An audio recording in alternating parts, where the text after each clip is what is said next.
I've said it before, and I'll say it again. Elizabeth Warren is one of the most corrupt politicians to ever step foot in Washington. Believe it or not, but on the surface, some people actually think that Warren is actually a great politician, and she's doing all the right things. But it's behind the curtain while our best work is done. That's the stuff no one knows about. Her entire career is literally a warpath of half-truths and covered-up lies. And it's time we put this to bed once and for all. Because certainly, no one else will go to bed with Elizabeth Warren. Let's get it.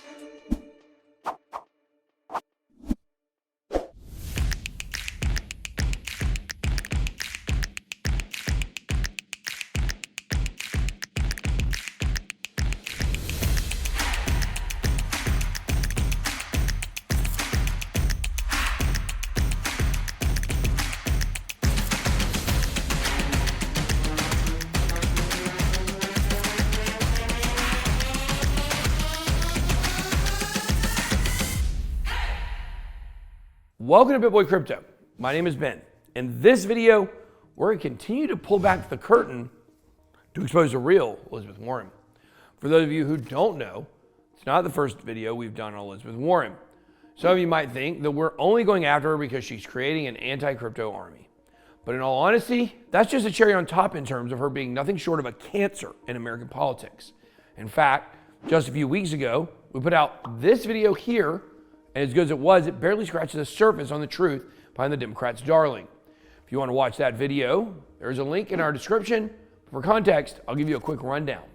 Once Elizabeth dropped out of school, got married, had kids, got divorced, kept the same name, went back to school, graduated, and started applying to universities as a professor, this is where things really started to get bad for Miss Warren, or whatever her name is. For the first time in her life, on her university applications, she identified as a Native American. She wrongly ran with this narrative for way too long. Of course, she did this for her own personal gain, but this lie ran so deep that colleges like Harvard and the University of Pennsylvania even touted her around as a minority professor, which couldn't be further from the truth. To be honest, this was the lie that single-handedly ruined her career for the White House. I can't even stress how disgusting of a lie this is. The lie is one thing, but how hard she stuck to it was the most egregious part. She took a DNA test, didn't matter. She apologized on national TV, and it didn't matter. It was so bad that Chuck Hoskin, Cherokee Nation Secretary of State, went on TV and told everyone how the DNA test made it worse. Something I didn't add in the last video was that when Chuck Hoskin was asked what he thought about Donald Trump calling Warren Pocahontas, Hoskin said that she didn't deserve it. Ouch. He's saying she didn't deserve to be called Pocahontas because she's not Native American. What else did she lie about? She lied about her parents' marriage, saying they got eloped when they didn't. She lied about her own kids going to public schools. She lied about how her presidential run was funded. She lied about how she was going to fund her health care plan as president. And this next one is my favorite. Elizabeth Warren plagiarized French recipes from a newspaper and put them in a Native American cookbook called Pow Wow Chow. She can't even deny that this was a straight up copy and paste from the ingredients to the recipes right down to the 7-inch Teflon pan. This is the type of crazy we're dealing with here. This type of woman that has made a career for herself on the backs of minorities. This is the same woman who goes on Twitter and rallies up the Democrats by saying, tax the rich. But she's worth about $12 million. If you look up the word hypocrite in the Pictionary, it should show a photo of Elizabeth Warren dancing in the rain, where the rain is your misappropriated tax money. I've always loved the quote, absolute power corrupts absolutely. One person being corrupt is one thing. It gets really scary though when corrupt politicians work together behind the curtains to rig the game against retail investors. Do you remember the time Elizabeth Warren colluded with Gary Gensler and sent him a list of questions for him to approve before an oversight hearing? Don't believe me? Watch this. All right, a bombshell report tonight about how Elizabeth Warren, Senator Elizabeth Warren, and her office coordinated testimony with the Security and Exchange Commission ahead of a Senate hearing. The Heritage Foundation Oversight Project, of which I'm associated, through a FOIA request, obtained emails from Warren's office to the office of Chairman Gary Gensler 2 days before his Senate testimony back in September of 2021. The email from Warren's economic policy advisor includes a list of questions. Get this, a list of questions that Senator Warren planned to ask, along with suggested answers for the chairman of the SEC. The advisor also wrote, quote, "Let me know if you're okay with the questions as currently written." 2 days later, she sent a follow-up, quote, "Let me know if it's looking like the chair has any issue with the framing of the questions. Definitely don't want to put him in a tough spot," end quote. And it appears the chairman didn't have any issue with these questions because Senator Warren asked almost verbatim from the email. Check this out. Chair Gensler, advocates say crypto markets are all about financial inclusion, but the people who are most economically vulnerable are the ones who are most likely to have to withdraw their money the fastest when the market drops. Does this sound like the path to financial inclusion to you? Listen to me. This was supposed to be an oversight hearing, not a polite game of inside baseball.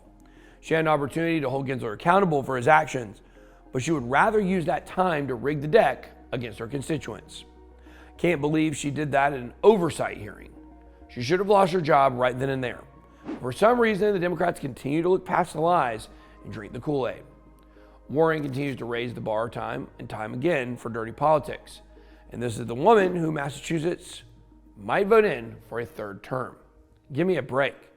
I don't know if you know this, but I know that there's more than one conflict of interest between Gary Gensler and Elizabeth Warren. That's because Dirty Gary's daughter actually interned for Elizabeth Warren back in 2017. How convenient. Considering Warren pays her interns more than anyone else in Congress, this is cronyism at its finest, ladies and gents. And they've been working together to force their agenda for years. I wonder what dirt she has on him, because when she as much as mentions something, he makes it happen. Look at this article from the New York Post. It reads, "When she says jump, the answer is how high." Gensler has been jumping high for Warren from the moment he took over the SEC.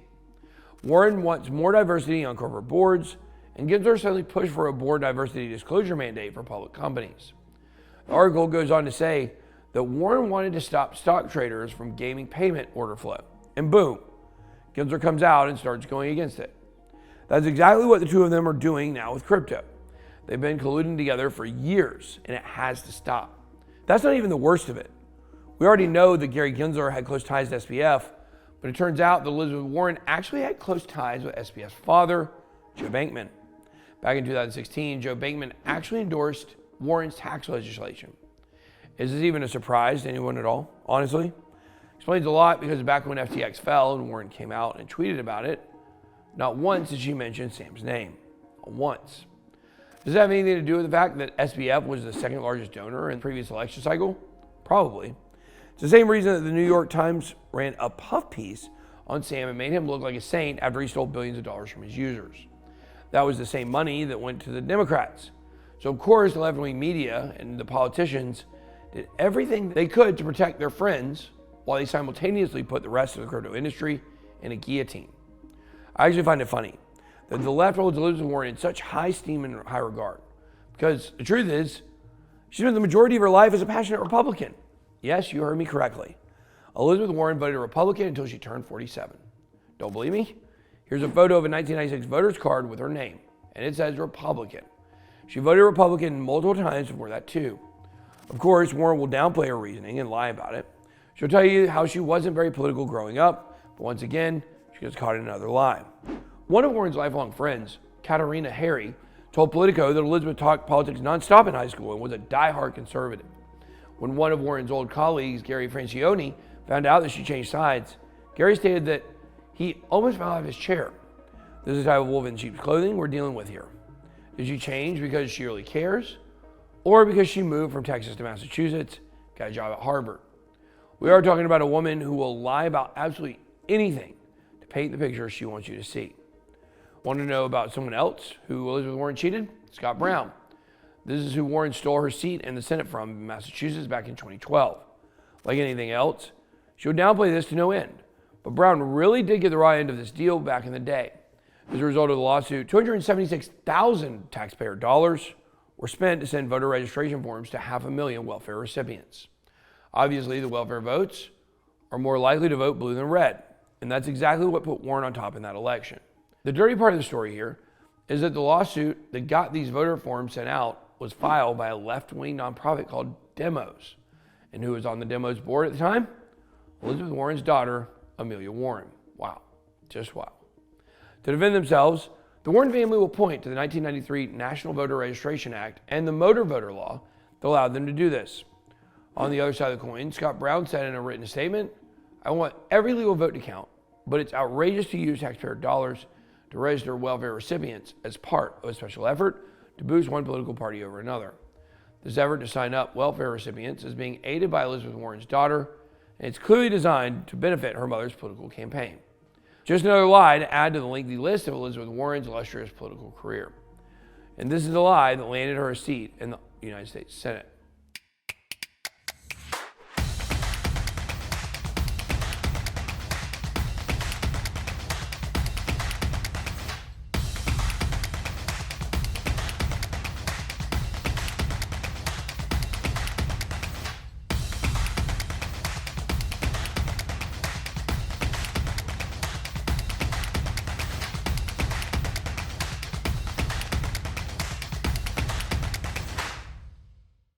The list just never ends.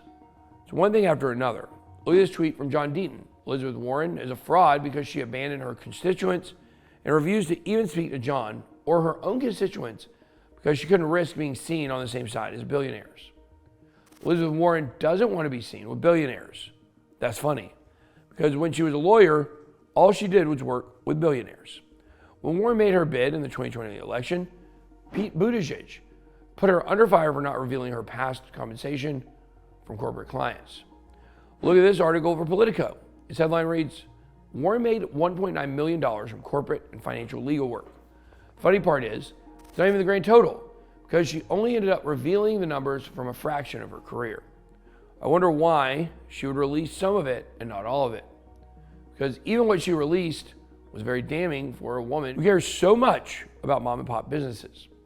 Ironically, the Warren campaign disclosed the income from 42 cases, while most of them was money from defending travelers' insurance in cases dealing with victims of asbestos poisoning. But a case they did not release compensation records for was when Warren consulted for an oil company during a bankruptcy filing by Texaco. Imagine that. They won't give us a phone number she profited when she was shoulder to shoulder with big oil billionaires. What about the times she worked with LTV Steel, Sears, Enron, and Bank of America?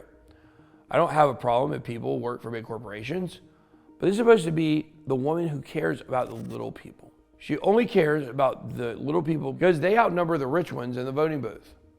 Jim Barnett, a spokesperson for Scott Brown, the guy she cheated out of a Senate seat, sums it up perfectly. She is family entrenched in the same 1% she rails against, and she is more than happy to make tens of thousands of dollars defending powerful insurance companies against middle-class victims. Scott Brown even ran a campaign ad against Warren because of work with LTV Steel. He called her a hired gun who sided against the working people. She's been taking food off of mom and pop's tables her whole career. But now she uses keywords like mom and pop to leverage those votes. This is her entire game. Look at this tweet about the debt ceiling issue. She's saying the Republicans are holding our economy hostage. Listen here, Lizzie. A negotiation is not a hostage situation. Our country would be able to pay our bills if the Democrats didn't spend trillions and trillions of dollars. I completely agree with Ryan Selkis from Sorry in this tweet here. We can't afford 4 more years of the Warren administration. Our financial system and broader economy will implode. We need capable and younger candidates that will have to live with the consequences of their policies. Ryan is 100% right. We literally can't afford it. But that doesn't stop the Democrats from deferring all of the blame. According to Joe Biden, he is blameless for the debt ceiling issue, and inflation is all crypto's fault. These are the thought leaders who are driving our dollar down faster than a Doge in a bear market. We shouldn't be spending less. We should just raise the taxes again, right? Look at this tweet from just the other day. Warren says that 80% of Americans believe that large corporations and the ultra wealthy should be paying more in taxes. This is a perfect example on how she has stayed in power all these years. She pulls on the emotional strings of unwealthy people, who outnumber wealthy people by a long shot, to back up her insane ideas on what tax regulation should look like. To combat this, has she considered the fact that 77% of American households hold some form of debt? Of course, a large percentage of people out there are going to feel a certain type of way about the billionaires of the world. But that's not an excuse to Trojan horse unrealistic tax regulation. This is just what she does. This is the game plan. She used the 2008 banking crisis to justify creating the CFPB. Consumer Financial Protection Bureau is an overpaid government agency that operates completely unimpeded from Congress. It basically ruined banking and what banks are allowed to do. What she did with the CFPB is exactly what she's going to do with crypto. She's going to try to use the fall of FTX and Celsius as the excuse. And she's going to once again twist the Constitution to the point it's unrecognizable. This anti-crypto army isn't to help garner crypto innovation, it's to ruin crypto adoption as we know it. Bitcoin and crypto as we know it was also created as a response to the 2008 financial crisis. Crypto was formed to protect our own financial freedom and our financial sovereignty from the legacy system. The reason she hates that so much is because she can't control it. She's going to say the words drug lords and money launderers over and over and over again until she gets her point across. She's going to pull on the emotional strings of the uninformed to push her insane ideas. All she's doing here is sticking to the playbook. Warren's bill, the Digital Asset Anti-Money Laundering Act, is all about prohibiting mixers, privacy coins, and anything that has anything to do with you having a single ounce of financial privacy. It would require any and all decentralized exchanges to comply with insane KYC and AML requirements. This bill is a catastrophe for civil liberties. Privacy is not a crime, it's a right. Her wanting to turn KYC up to a .11 is the real crime here. Warren's logic here is basically that if crimes happen in bathroom stalls, then there should be cameras in bathroom stalls. Listen, there should never be cameras in bathroom stalls. We should be fighting the crime, not invading everyone's privacy. Classic backwards thinking, once again, from the Democratic darling. Look at this CryptoSite article from earlier this month. She manipulates everything that people are afraid of and connects to in crypto. Here's another example. Look at this quote from Warren. Across the crypto market, the big investors are funding, hyping, and the vampires sucking money out of crypto projects that scam mom and pop investors. Classic Warren manipulation. It's all about saving those mom and pop investors that she cares so much about. It's all about pandering to her base that keeps her in power. She instills fear in them and uses it as a pawn to push her insane deals. It's also very clear that she doesn't understand crypto at all. Last April, she did an interview on Me the Press reports, and then she said, if I buy Bitcoin, what am I buying? Are you buying air? With Bitcoin, there's no underlying asset that backs it up. Want to see how much she gets it? Watch this video right here. Or let's go with why isn't it platinum or silver? Since there's a finite amount of this, if we just look at Bitcoin, forget it. The idea is that there's a finite amount of Bitcoin that can be created by these computer programs. Well, sort of. Do you accept that? No, actually, I'm not even sure I'm there with you. Look, at the end of the day, with platinum, there's actually a thing. She has absolutely no idea what she's talking about. With this quote alone, I can clearly see what she's missing, and it's the most important part. The fact Bitcoin is global, it doesn't come from one country, is a reason why it's so valuable. It's not backed by air, it is backed by math. And that math will not let anyone create any more Bitcoin ever. People have clearly chosen Bitcoin over the dollar because Bitcoin can't be manipulated by any government. You can't turn the Bitcoin printer on to get out of a pinch and consequently devalue everyone else's Bitcoin. That's exactly what cheap politicians like Warren have been doing forever. And she doesn't like it because she can't control it. The reason we need decentralization is to protect ourselves from lifelong liars who have far too much power. Just imagine how much harder it's going to be for crypto to flourish in America if she wins re-election. If you live or know anyone who lives in Massachusetts, please send them this video immediately. Corruption has got to stop. Let me know in the comments down below what you like more, decentralization or Elizabeth Warren invading your privacy. I wonder who's going to win that one. That's all I got. Be blessed. BitBoy out.